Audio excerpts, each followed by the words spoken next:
An educational summit hosted in London has raised $4 billion for educational programs around the world. The Global Partnership for Education says it plans to use the money to transform school and education for vulnerable children in 90 countries over the next 5 years. Laura Mackin-Isherwood sent the latest from London. Well, organisers of this summit say that getting funding commitments totalling $4 billion in just 2 days puts them well on the way to making a difference to the lives of children around the world. The event, co-hosted by the UK and Kenya here in London, saw governments, businesses and developing banks brought together to make pledges that organisers hope will help get 88 million more children into school by 2025.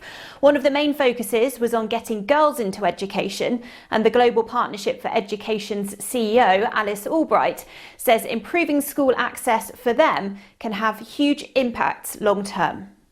If you educate a girl, it is very likely that she will then take her own children to school. She'll probably get married later.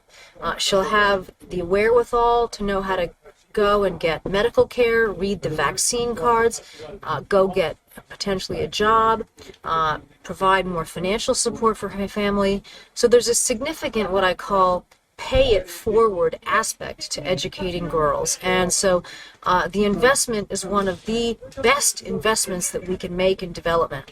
Well, the UK itself pledged $600 million at this summit, with the Prime Minister Boris Johnson saying education is the closest thing to a silver bullet to solve a myriad of problems, from inequality to climate change. Meanwhile, Kenya's president has called on fellow heads of state to commit at least 20% of domestic budgets to education in order to ensure that children's futures are secured. And as nations start to recover from the pandemic, the gaps in education that have been left by school closures and isolation will need to be addressed, the organisers say. Laura Mackin-Isherwood, SABC News, London.